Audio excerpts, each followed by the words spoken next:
Nobody on board knew the war had already begun. 1,103 civilians, women, children, families sailing home to safety. Then, without warning, a torpedo hit. No military target, no soldiers, just ordinary people on an ordinary ship. 117 never made it home. The war was just 8 hours old, and it had already claimed its first innocent lives. September 3rd, 1939, Glasgow, Scotland. The SS Athenia sits at the dock, a beautiful, elegant passenger liner, 526 feet long, built for comfort, for crossing the Atlantic in style. She has made this run hundreds of times, Glasgow to Montreal. Families, tourists, businessmen. But today is different. Today, the passengers boarding the Athenia are not tourists. They are people running from something. War is coming. Everyone in Europe can feel it.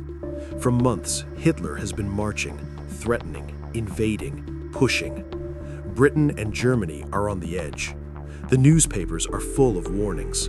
Families with any connection to North America are making a decision. Get out now, before it is too late. 1,103 passengers board the Athenia. Most are women and children, Canadian and American families who had been visiting Europe and are now desperate to get home. Jewish families fleeing persecution. Ordinary people who simply want to be somewhere safe. Among them, a 10-year-old Scottish girl named Margaret Hayworth, traveling with her mother and sister, excited about the journey, looking forward to a new life in Canada. Captain James Cook stands on the bridge, experienced, steady, professional. He has sailed the Atlantic dozens of times. He is aware of the tension in Europe, but the ship is civilian, clearly marked, no military cargo, no weapons. Surely nobody would attack a passenger ship. September 3rd, 4:30 p.m. Britain officially declares war on Germany. The news reaches the Athenia by radio as she is already at sea. Captain Cook reads the message quietly. He orders a blackout, all lights off at night, no radio transmissions, basic precautions. What he does not know is that 200 miles away, beneath the dark Atlantic water, a German submarine is already watching them through its periscope. September 3rd, 7:39 p.m. The passengers are finishing dinner. The dining room is warm and bright. Children running between tables. Families laughing, relieved to be heading home. The Atlantic outside is calm, a beautiful evening. Below the surface, German submarine U-30 is tracking them. Commander Fritz Lemp looks through his periscope. He sees a large ship zigzagging, a military evasion pattern. He cannot clearly see the passenger markings in the fading light. He makes his decision. He fires. The torpedo hits the port side near the engine room.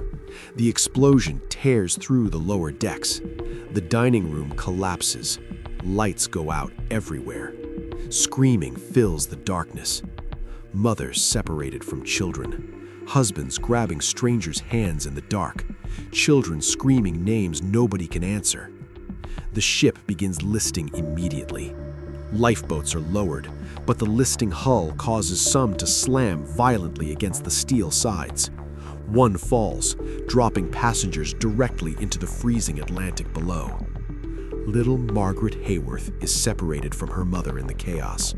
Somehow she makes it into a lifeboat, injured, alone, surrounded by strangers in the cold, dark water. She is 10 years old. 3 ships race toward the Athenia through the night. A Norwegian tanker, a Swedish yacht, a British destroyer. What they find is devastating. Hundreds of people scattered across the dark Atlantic. Lifeboats spread over a wide area. People clinging to debris in freezing water. Sailors working through the entire night, pulling bodies from the ocean. Some alive, some not. Margaret Hayworth is pulled from a lifeboat. unconscious, hypothermic, barely breathing. Doctors work on her through the night. She does not survive. She dies the next morning from her injuries. She was 10 years old. The war was not even 24 hours old. 117 dead in total, including 28 Americans. The next morning, the news reaches the world, front pages everywhere. A civilian ship, women and children, attacked without warning on the very first day of the war. The world is horrified. And in Berlin, Germany makes a decision. They lie. Germany officially denies all responsibility. They claim Britain sank her own ship, a false flag operation. The commander of U-30 is ordered to falsify his own logbook, all record of the attack removed. The truth does not come out until the war is over. 117 people. Their names are not in history books. The war that followed was so enormous that the Athenia became a footnote. But it was not a footnote for the families who lost someone that night. Margaret Hayworth's mother survived. She arrived in Canada without her daughter, a 10-year-old girl who just wanted to go home. The SS Athenia told the world something on that very first day, that this war would not spare the innocent, that it would not wait for soldiers to be in position, that it would arrive at dinner time on a calm September evening when children were laughing and families were thinking about home. If you lived through the Second World War or grew up hearing stories from those who did, you already know this truth. War does not announce itself politely. It arrives without warning, and it takes everything. The SS Athenia rests 660 feet below the Atlantic surface, 200 miles off the coast of Ireland. She was the first. In the 6 years that followed, she would not be the last. The SS Athenia rests 660 feet below the Atlantic Ocean. She has been there since September 3rd, 1939, the very first day of the war, the very first civilian ship attacked, the very first innocent lives taken.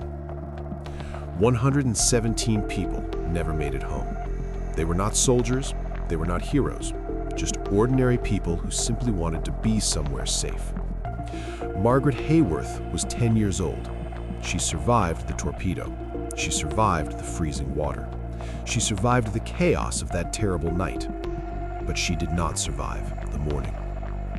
Some losses cannot be measured in numbers. You understand 117 dead not by reading a statistic, but by imagining one empty chair. One mother who arrived in Canada alone. One child who never saw her new home.